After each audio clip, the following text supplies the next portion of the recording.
साथियों, हमारी जो लहसुन की फसल है वो 90 से लेकर 100 दिन की हो चुकी है और हमारी फसल के अंदर जो भी उसको खुराक चाहिए, जो भी उसको न्यूट्रिएंट चाहिए, जिस प्रकार से आजकल किसानों का ये रहता है कि क्या मैं अपनी लहसुन की फसल में जो एमओपी आता है, लाल पोटाश जिसको अपन बोलते हैं, वो क्या अपनी खेत में डाल दूं। किसान साथियों, जो लहसुन की फसल होती है वो लगभग 70 से 80 दिन तक जितना भी उसको नाइट्रोजन और पोटेशियम चाहिए वो सारा का सारा ग्रहण कर चुकी होती है जड़ों के माध्यम से। तो अब जो भी अगर लाल पोटाश या अन्य प्रकार से अपन 0050 जो भी है वो अगर जड़ों के माध्यम से अपन डालेंगे तो वो फसल ग्रहण नहीं कर पाएगी और उसका कोई भी परिणाम अपने को देखने को नहीं मिलेगा। तो इसी बारे में पर बात करते हैं।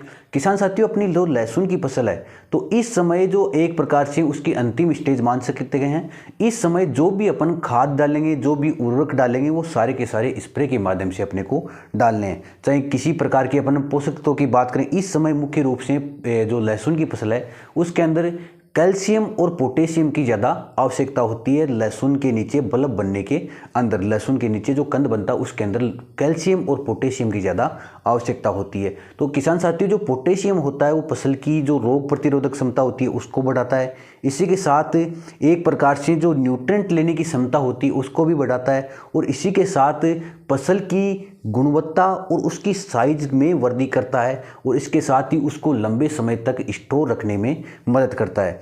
अगर किसान साथियों इस समय अपन जो 0050 है या एमओपी है वो ज़मीन के माध्यम से उसको देंगे तो पौधा उसको ग्रहण नहीं कर पाएगा, क्योंकि जितनी भी उसको पोटेशियम की ज़रूरत थी वो पौधा 80 दिन की जितनी तक अवस्था थी वहाँ तक उसको ग्रहण कर चुका था।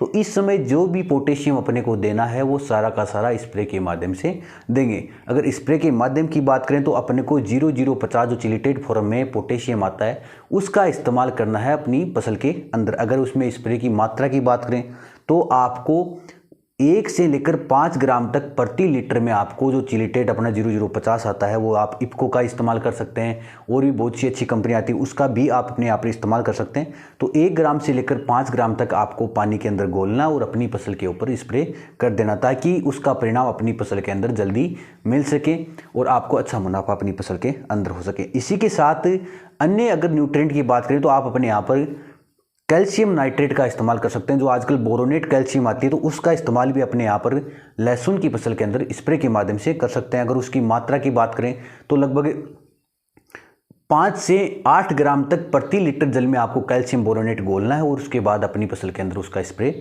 निकाल देना है। इसी प्रकार से अपनी फसल के अंदर अगर आपको कोई और न्यूट्रिएंट की कमी लग रही है, आजकल अपनी जो फसल है उसके अंदर जिंक और मैग्नीशियम की भी काफ़ी जो कमी है वो देखने को मिल रही है, तो उसके लिए आप मैग्नीशियम और जिंक का स्प्रे अपनी फसल के अंदर निकाल सकते हैं। अगर इनकी मात्रा की अपन बात करें तो 1 ग्राम मैग्नीशियम और 1 ग्राम आपको जिंक लेना है, प्रति लीटर जल में घोलना और उसके बाद आपको अपनी फसल के ऊपर स्प्रे निकाल देना है ताकि जो भी सूक्ष्म पोषक तत्व की कमी है फसल के अंदर वो भी पूरी हो सके। इसी के साथ आपकी फसल में फंगस जनित रोगों का भी प्रकोप देखने को मिल रहा है। कई जगह अपन देख पा रहे हैं अपनी फसलें हैं ऊपर से पीली हो रही है या फिर उसके अंदर ब्लाइट जैसी समस्याएं भी देखने को मिल रही है।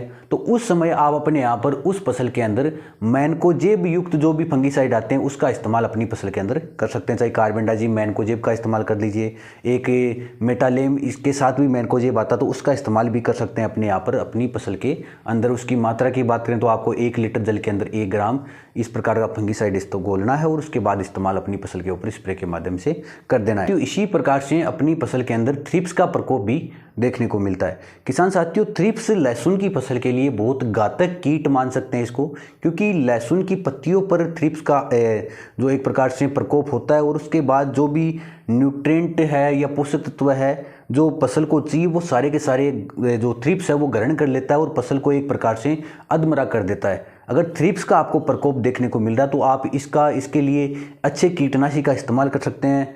इस अवस्था में आप अपने यहाँ पर इमिडाक्लोप्रिड का कीटनाशक के रूप में इस्तेमाल कर सकते हैं। इससे आपको थ्रिप्स का भी बचाव देखने को मिलेगा। इसी के साथ आपकी फसल में अन्य कोई कीटों का प्रकोप है, छोटा मोटा जो इसको एल वगैरह भी बोलते हैं, उसका प्रकोप भी आपको कम देखने को मिलेगा और आपकी फसल है वो स्वस्थ होगी और आपकी फसल में अच्छा उत्पादन आपको देखने को मिलेगा।